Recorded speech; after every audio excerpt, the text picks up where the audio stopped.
समय की डायरी। एक जादुई रहस्यमयी कहानी। उस शाम दुकान में अजीब सी खामोशी थी। घड़ियों की टिक टिक भी जैसे थक कर रुक गई थी। आर्यन अकेला खड़ा था, 25 साल का एक साधारण सा युवक। लेकिन आज उसके हाथों में उसके दादाजी की पूरी जिंदगी बिखरी पड़ी थी। दादाजी, शहर के सबसे पुराने घड़ीसाज, जो कहते थे, समय को बनाया नहीं जाता बेटा, समझा जाता है। दुकान की आखिरी अलमारी खोलते ही धूल का गुबार उठा और उसी धूल के बीच चमकी एक सुनहरी डायरी। न कोई पन्ना, न कोई शब्द, बस बीचों बीच जमी हुई एक घड़ी जिसकी सुइयां रुकी थी। आर्यन ने अनजाने में घड़ी की सुई को हल्का सा घुमा दिया और तभी हवा ठंडी हो गई। दीवारें जैसे सांस लेने लगी और उसके कानों में एक जानी पहचानी आवाज गूंजी।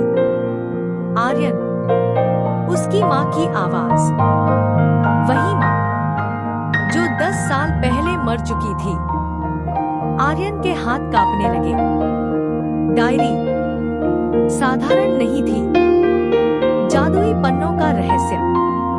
रात गहराने लगी, डायरी अपने आप खुली और पहली बार उसके भीतर पन्ने उभरे। एक नियम चमकते अक्षरों में लिखा था, जो तारीख अभी आई नहीं, अगर उसे यहाँ लिखोगे तो उस दिन की एक याद 5 मिनट के लिए जी सकोगे। याद पूरा दिन नहीं, सिर्फ एक टुकड़ा। आखिरी पन्ने पर एक स्याह धब्बा था और दादाजी की लिखावट, कभी भी 14 मार्च की रात को मत भूलना।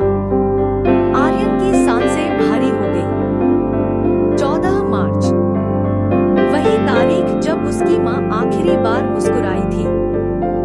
समय का टकराव। जैसे ही घड़ी ने आधी रात बजाई, आर्यन की जमीन खिसक गई। वह अब दुकान में नहीं था, वह अपने पुराने घर में खड़ा था।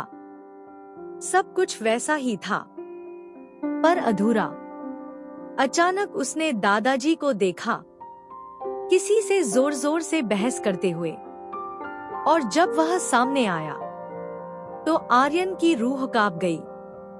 वह खुद था, लेकिन उम्र में छोटा, आंखों में डर और पछतावा। इसे रोक दो, भविष्य का आर्यन चीखा। अगर ये डायरी चली तो सब खत्म हो जाएगा।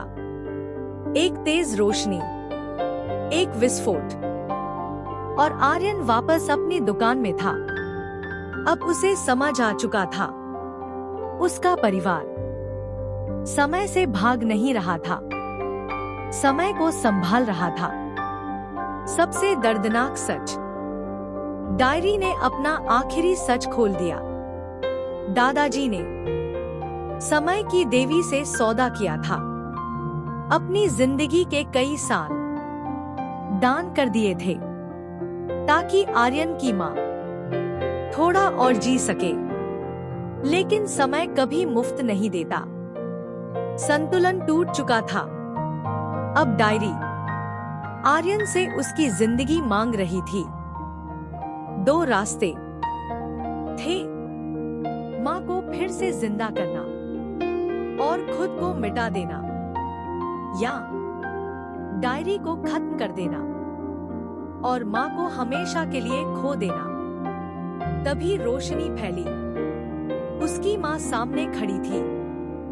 उसने आर्यन को गले लगाया। वही गर्माहट, वही खुशबू, और धीरे से बोली, बेटा, बीता कल बोझ होता है, उसे ढोया नहीं, छोड़ा जाता है। अपनी जिंदगी आज में जियो। अंत और शुरुआत। आर्यन की आंखों से आंसू गिर पड़े।